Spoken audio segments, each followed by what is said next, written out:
નમસ્કાર, સત્યમેવ જયતે લાઈવ ન્યૂઝમાં આપનું સ્વાગત છે। વડોદરાના પાદરા કેનાલમાંથી મહિલા મૃત હાલતમાં મળી આવવાના કેસમાં પોલીસને મહત્વની સફળતા મળી છે। પોલીસે હત્યાનો ભેદ ઉકેલી સમગ્ર ઘટનાનો ખુલાસો કર્યો છે। પ્રાથમિક તપાસમાં સામે આવ્યું છે કે પ્રેમ સંબંધ આ હત્યાનું મુખ્ય કારણ બન્યો હતો। પોલીસ તપાસ મુજબ સયાજી હોસ્પિટલમાં સિક્યોરિટી ગાર્ડ તરીકે ફરજ બજાવતો આરોપી પોતાની પ્રેમિકાની હત્યા કર્યાનો આરોપ છે।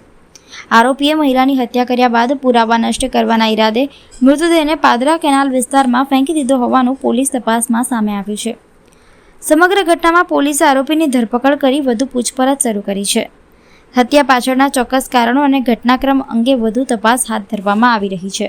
ગઈ તારીખ 11/7/2024 ના રોજ પાદરા પોલીસ સ્ટેશનમાં જાણ થયેલ કે સાનમા ગામે ઓએનજીસી ના ગેટ પાસે કેનાલમાં એક અજાણી સ્ત્રીની લાશ પડી છે। જે અનુસંધાને પાદરા પોલીસ દ્વારા તપાસ કરવામાં આવતા ત્યાં સ્થળ ઉપર એક અજાણી સ્ત્રીની લાશ કેનાલમાં અર્ધડૂબેલી હાલતમાં મળે તો તે અંગે ગુનો દાખલ કરી અને આઈજીપી સાહેબ વડોદરા રેન્જ પોલીસ અધિક્ષક સાહેબ વડોદરા ગ્રામ્યના માર્ગદર્શન નીચે વડોદરા ગ્રામ્ય એલસીબી એસઓજી ત્યારબાદ પાદરા પોલીસ અને વડોદરા ગ્રામ્ય ડિવિઝનના ડીવાયએસપી કિરણબેન ઠાકુર વગેરેની ટીમ બનાવી અને સૌપ્રથમ તો મરણ જનાર અજાણી સ્ત્રીની ઓળખ પ્રસ્થાપિત કરવી જરૂરી હતી। તેથી ગાંડી સોફ્ટવેરનો ઉપયોગ કરી અને ડીવાયએસપી કિરણબેન ઠાકુરે ખૂબ જ કુશળતાથી મરણ જનાર સ્ત્રીના ફોટા ઉપરથી એ સ્ત્રીની ઓળખ થઈ અને એના ઉપરથી આગળ તપાસ કરતા જાણવા મળ્યું કે મરણ જનાર સ્ત્રી જે છે એનું નામ પાર્વતીબેન નરેશભાઈ ઠાકોર અને પાલેજમાં રહે છે। એ બાબતની માહિતી મળી, ત્યાંથી તપાસ કરતા એ હકીકત સાચી જણાય।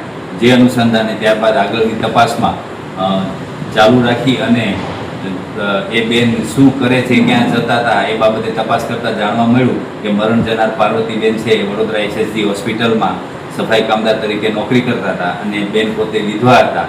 તેથી ત્યાં સફાઈ કામગીરી દરમિયાન એસએસજીમાં સિક્યુરિટીમાં નોકરી કરતા મહેશભાઈ ગણપતસિંહ ચૌહાણ સાથે તેમનો પરિચય થયેલો અને બંને વચ્ચે પ્રેમ સંબંધ બંધાતા। તેઓ ત્યાં નોકરી કરતા અને સાથે અવારનવાર મળતા। એ દરમિયાન ગઈ 11 તારીખે રાત્રિના પાર્વતીબેન અને મહેશભાઈ બંને ત્યાંથી મહેશભાઈના મોટરસાઇકલ ઉપર નીકળ્યા અને સાનમા કેનાલ પાસે આવી અને એ દરમિયાન બંને વચ્ચે બોલાચાલી થતા અને આ પાર્વતીબેન છે જે વિધવા હોય તે મહેશભાઈ સાથે રહેવા માંગતા હોય અને આ મહેશભાઈ એમને સાથે રાખવા માંગતા ન હોય। જે અનુસંધાને બોલાચાલી થતાં મહેશભાઈએ તેમની પાસેના લોખંડના સળિયાથી આ બેનને માથામાં ઈજાઓ કરી અને મોતને ઘાટ ઉતારી દીધેલ અને ત્યારબાદ પુરાવાનો નાશ કરવા માટે લાશને કેનાલમાં નાખી દીધેલ।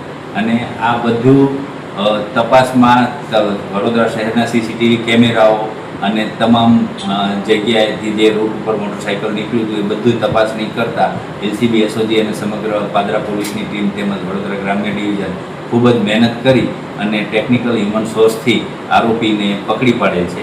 હાલ તપાસ ચાલુ છે। અન્ય કોઈ આરોપીમાં સહભાગી હતા કે કેમ? હાલમાં તો હાલની તપાસ સુધી અન્ય કોઈ આરોપીઓ સહભાગી હોય એવું જણાતું નથી, પણ તપાસ ચાલુ છે। કેટલા સમયથી પ્રેમ સંબંધમાં હતા? આ લગભગ છેલ્લા 3 મહિનાથી પ્રેમ સંબંધમાં। અને શું કામગીરી કરતા હતા અને ક્યાં કામ? એ બેન ત્યાં એસએસજી હોસ્પિટલમાં સફાઈ કર્મચારી તરીકે કામ કરતા હતા, મરણ જનાર પાર્વતીબેન। અને આ મહેશભાઈ ચૌહાણ છે એ એસએસજી હોસ્પિટલમાં સિક્યુરિટી ગાર્ડ તરીકે। મહેશભાઈનું ગામ છે એ પાદરા તાલુકાનું ગામ છે, આરોપી જે મહેશ છે એમનું। અને ત્યાંથી એસએસજી હોસ્પિટલમાંથી મહેશ એમના મોટરસાઇકલ ઉપર આ પાર્વતીબેનને બેસાડી અને બંને સાંજમાં સુધી આવ્યા।